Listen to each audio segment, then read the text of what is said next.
And hello and welcome to Highlights from the Heart of Our Community. My name is Jim Strawn, host of the television program Highlights from the Heart of Our Community. Is brought to you through a collaboration between Jim Strawn and Company, the Media Center, and HD Media.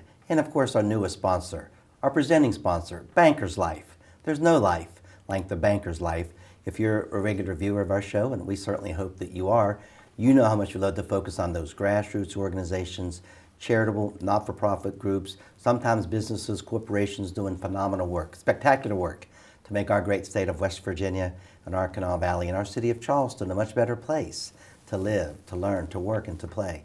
And on today's Highlights program, we're going to feature an organization that does all of that and much, much more. This time of year, we typically do a show about a really cool event. One of my favorite events of the year. It's called Guys Night Out. Guys Night Out is an event, a fundraising event to raise money for the YWCA's Sojourners Shelter.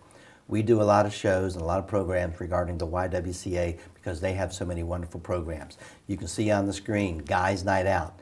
It's a wanted poster, and we want a Mountaineer victory. So Guys Night Out is basically, I think, the 17th or 18th year. It's a tailgate watching party in which we watch the Mountaineer football team take on Texas Tech this year, the Red Raiders, and always brought to you by, this year, Encova, Truist, and Huntington.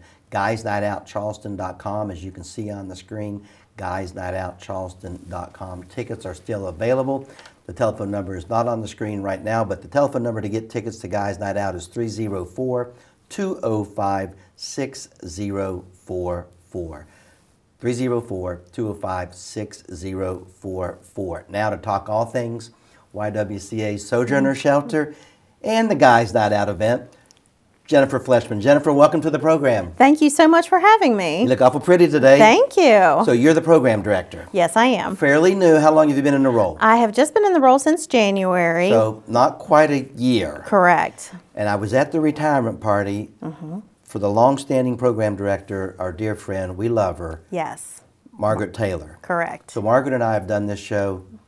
I bet Margaret's been on the show more than anybody else I in bet the Kanawha she Valley. has. So that's a lot. Well over 20, maybe close to 30, 40 times. So you're replacing a legend. Yes, I am. But she also taught you well, right? Yes, she did. Talk to the audience about what your role is, and talk to the audience about what the Sojourner Shelter, their mission and their purpose is all about. Okay, well, the Sojourner Shelter, it's a 75-bed shelter who serves women with or without children, intact families, and single men if they have custody of their children. And at the shelter level, we have a housing director, we have 2 case managers, we have a community resource personnel, we have an aftercare specialist, we have a complete children's program, we have a therapist, we have a substance abuse and mental health specialist, and then we also have the Readiness Center, which is actually getting ready to be renamed in just a couple of weeks, the Margaret Taylor Readiness Center. That sounds great. I think I'd heard about that, but I love hearing that again. So the Margaret Taylor Readiness Center, every time we would have Margaret on, or we would talk about the Sojourner Shelter, we always needed to talk about that. So that Readiness Center is getting ladies, mostly ladies, ready for jobs, ready for graduation from the shelter, ready for the rest of their life. Is that? Yes. It's not just job, it's just getting ready. That's correct. We're also open there to the community. So the community, people that are at risk of homelessness are more than welcome to come as well. And that is job readiness, where people can work on interview skills, they can look for jobs, they help with job placement, they help get an outfit for an interview, things like that. They also help if you haven't got your GED, they'll prepare you for your GED. Well, it's not GED anymore, it's called HiSET. What's it called? HiSET. I didn't know that. Yes, I'm it's still the a GED HiSET guy. exam.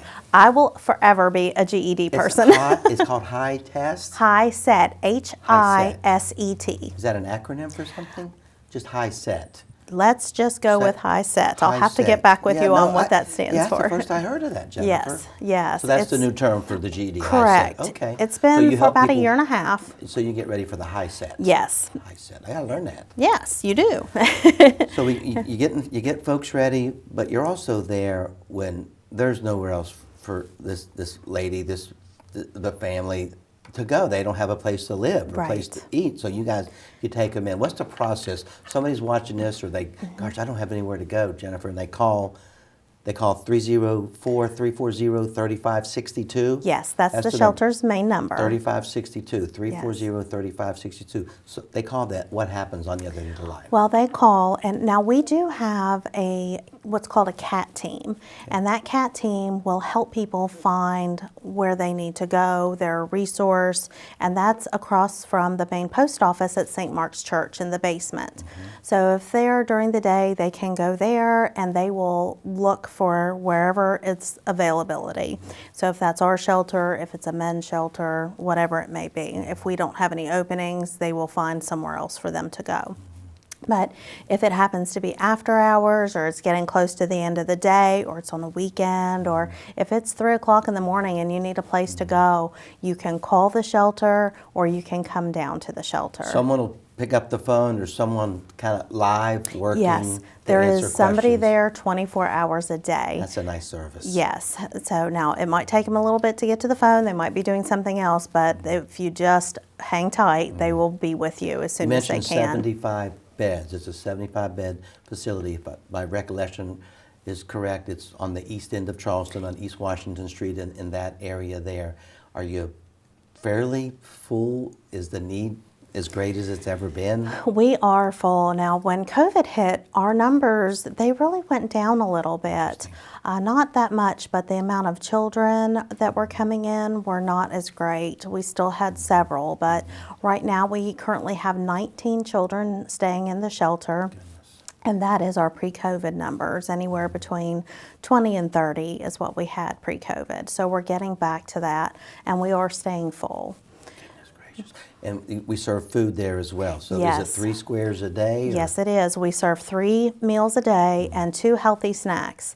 So as you can imagine, the food it's astronomical, the price of cost, food, yes. and it has only gone up since COVID. And with COVID, the donations they have decreased.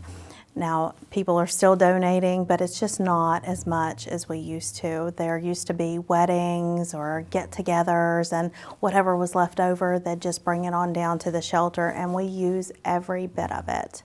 But unfortunately, those donations have gone down.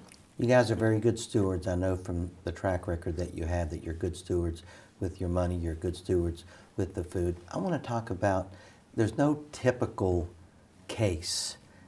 It seems to be everybody's case is different. But for the most part, the general theme is you just don't have anywhere to go. Right. Are they mostly from West Virginia? How are folks getting to your shelter? What kind of situations are they in? Well, they are mostly from West Virginia, but we do have a lot of people that have come out of town. We actually had someone recently, well, it was around December, that came from Statesville, North Carolina. The gentleman had a job, and he lost his job because the hotel that he worked at decided to do renovations. So they lost their job. They had some family in West Virginia, so they came to West Virginia. They were up there about 3 weeks. They stayed with us.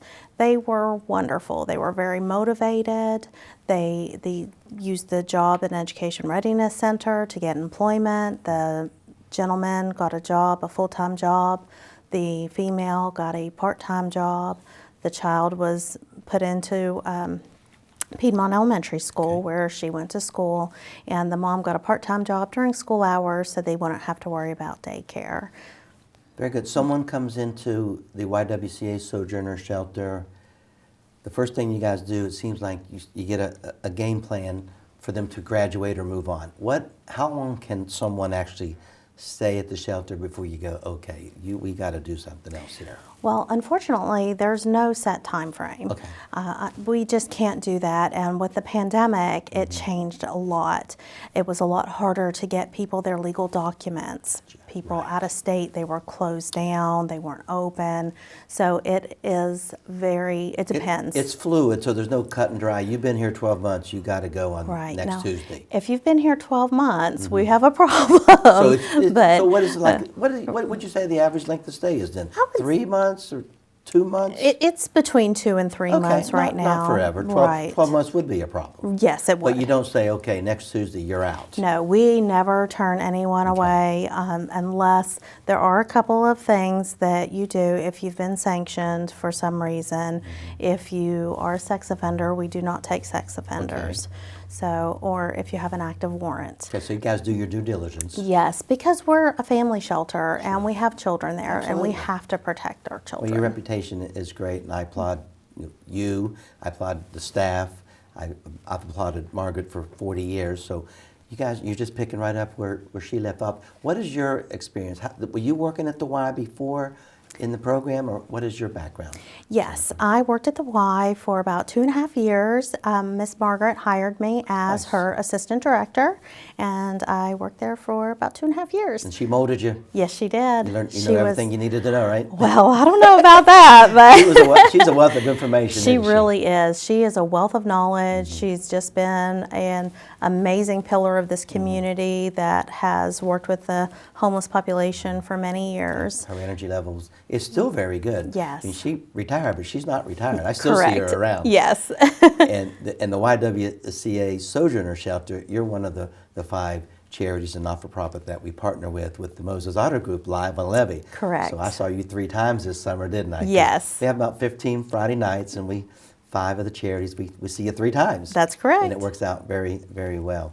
I tell you what, we're talking with Jennifer Fleshman. Jennifer is the program director with the YWCA's Sojourner Shelter. We're going to talk about Guys Night Out, their biggest fundraiser of the year, in just a moment. But one more time, I want to give you the telephone number for the Sojourner Shelter. It's 304-340-3562, 3562, 340-3562.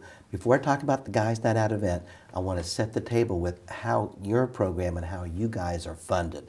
Different revenue streams, I know, and different funding sources. Talk to the audience about your funding.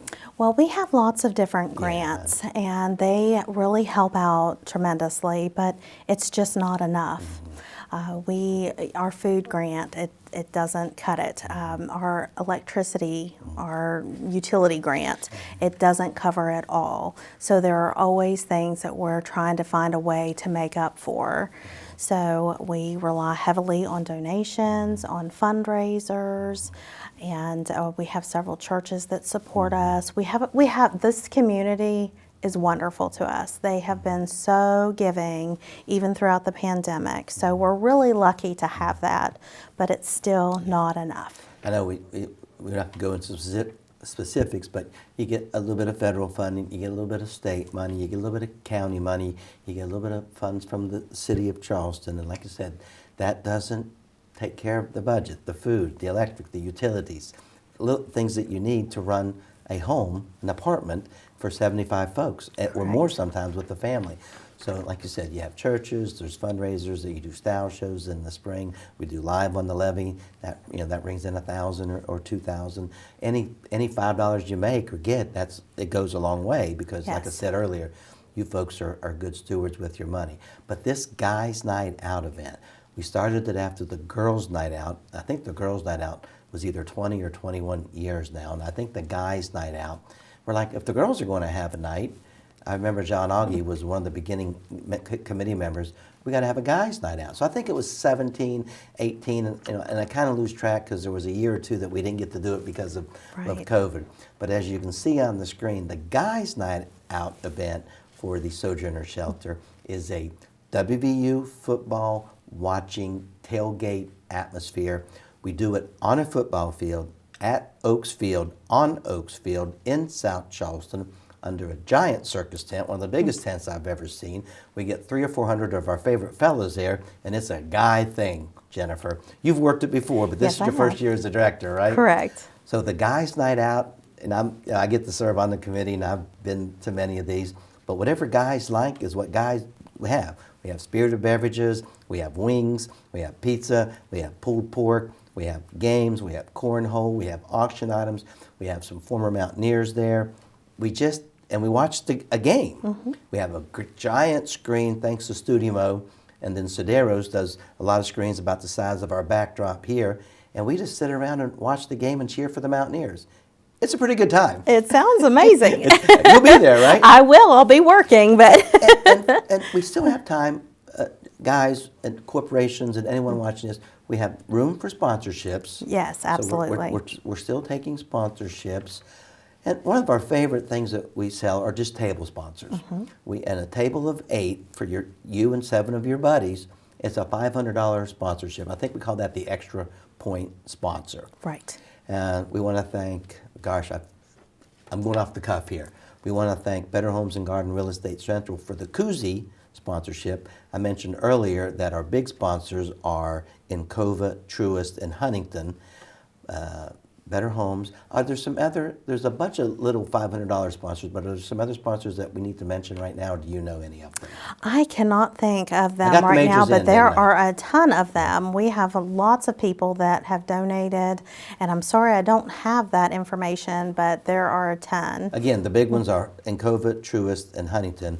And I know Better Homes they sponsored the koozies, and that's a pretty hefty investment for them, and we appreciate them. We have about 20 committee members, and for the most part, they're guys. Right. So it's guys planning an event for guys. So we know what we want. We have a really neat time. And then the best part, Jennifer, of course, we raise about $50,000 is our goal for the Sojourner Shelter. Correct. Talk about a little bit more about. That's not restricted money, and that really helps you a lot. Yes, doesn't it? that is completely unrestricted money. So we can move those funds to whatever we need them to go to. If we need to. If a little boy needed a new pair of shoes or some trousers, you can get that without Absolutely. going. We're not allowed to get that because the grant says you can't spend it on that. Correct. So that's just an example. Yes, and we've had people that have gotten jobs that need steel-toed boots, right. and we can get those. That's They nice. don't have them at the past and present store, so we go get them. We get them brand new shoes, and they can work. That's what they can use to pull themselves up. We're talking with Jennifer Fleshman. Jennifer is the program director with the YWCA's Sojourner Shelter, and we're talking about the 17th annual Guys Night Out. You can go to guysnightoutcharleston.com. It's a website there, guysnightoutcharleston.com. Either find the donate button or find the ticket button. Get your tickets. I think they're are they 2 for $100? They were. They It were- was Bring a Bro, but they just stopped that. Okay. Is it $75 a ticket? Yes. It's $75 a ticket. Guysnightoutcharleston.com or call 304-205-6044.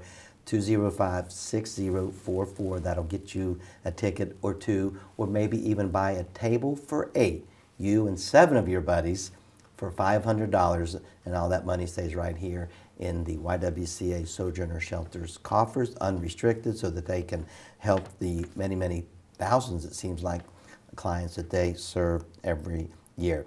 Hats off to Charles Ryan Associates for making our poster again. We're going to put that poster up one more time, but that's the committee right there down in Oaksfield taking that picture, and then the CRA designed that to get that poster together to look like an old wanted poster. And what we really want is a Mountaineer victory.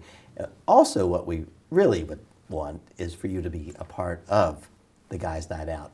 There's our poster again. We want you to be a part of this event. It's Saturday, October the 22nd. I don't even know if I've gotten the date in there or not, but it's Saturday, October the 22nd. One thing that I know we haven't gotten in there yet is, of course, there's those spirited beverages, the craft beers we're going to have. We have the best Wing in the Valley contest at halftime. We play some cornhole. We play some football toss. We have so much food. It's unbelievable. And we just have a blast. Now, what we can't tell you as we tape this show, Jennifer, we can't tell people when it starts. I know. But I can tell you it will start 2 hours prior to the kickoff, which they have not announced yet. They normally announce 7 days prior to the game. So if it's October the 22nd, we'll either know the 15th or 16th. If the game's at 4 o'clock in the afternoon, it's always an away game from Lubbock, Texas Tech. If the game's at 4, we'll start at 2. If the game is at noon, we'll start at 10 a.m. Okay. If the game's at 6, 4 o'clock. If it's a 7:30 game, we start at 5:30. So if you know the kickoff, just back up 2 hours, come down. We'll have a delicious pulled pork meal for you. That's brought to you by Buzz, by the way. We got to get Buzz in Yes, there. it is. Thank you, Buzz, and we thank Dickinson Gould for donating the pork for the pork sandwiches. And we'll have an ear of corn. We'll have some potato salad or macaroni salad. Probably have some baked beans. Gosh, I'm just going from memory here. I've done this thing about every year. But you've been there a few times, and you know how neat it is. Do you want to do a call out for some ladies to help us volunteer? Do we still need some volunteers? Sure, absolutely. We do not have the board up yet for Okay. volunteering because we don't know what time kickoff is. Right. But once we have the time for kickoff on our website, you can go and just pick which time you'd like to volunteer for. You can do 2-hour increments. If you can only do 1 hour, that's fine. If you want to stay all day, that's fine too. And volunteers, we typically, like for the girls' night out, the guys typically volunteer. For the guys' night out, we typically try to encourage ladies to volunteer. Probably need to be 21 to Yes, be because it's a serving volunteer, alcohol. because we serve spirited beverages for the guys. But some of the duties might include pouring the spirited beverages, serving the pork sandwiches, maybe Yes. slicing the pizza at halftime, or helping us with the Best Wing in the Valley competition. That Best Wing in the Valley, we usually have about 8 vendors, I believe. I think we're getting close to it, aren't we? I think we are. Yeah. Yes, Just we a couple off the top of my head. Cold Spot's in. Yes, Adelphia is in. correct. You know some others? No, I don't. Sam's is in. Sam's Uptown is Yes. in. Tricky Fish is in. Red Carpet Lounge is in. So those are 5 right there, and we'll probably end up with about 7 or 8. And they donate 300 wings, and then you get one from every place, and then we vote on it. Right. Isn't that fun? It is. It's a lot of fun. It really is. Fellas, you're watching this. If you're watching this, you've got to get down to Oaks Field, October the 22nd, for the Mountaineers taking on the Red Raiders of Texas Tech. The event will start 2 hours prior to kickoff. Tickets are $75. Go to guysnightoutcharleston.com, guysnightoutcharleston.com, or simply call 304-205-6044. That'll get you a couple tickets to Guys Night Out. Again, the best deal is a $500 table. It gets you 8 tickets to the event. Have I left anything out? I don't think so. Do you have a parting shot you want the audience to know about the Sojourner Shelter, or what this event means to your program? Well, it means a lot to our program because it is the unrestricted dollars. We can use it so much easier than anything else, and it can go to those little things that really mean so much to the heart of this community. If I haven't congratulated you publicly, congratulations on your new role. Thank You're you. doing a very great job, and I know you have some hefty shoes to fill, but you have your own shoe size and you have your own path to trailblaze, and I know you'll do well and keep up the great work and keep the legacy going that the Sojourner has, okay? Thank you so We'll much. see you on October 22nd. That sounds great. And we'll see you on October 22nd as well for the 17th annual Guys Night Out to benefit the YWCA's Sojourner Shelter. One more time, 304-205-6044, or guysnightoutcharleston.com. Get those tickets, fellas. We'll see you on October 22nd, and we'll see you next time right here on Highlights, as always brought to you by Jim Strawn and Company, the Media Center, and HD Media, and our sponsor, Banker's Life. There's no life like the banker's life. Take care now.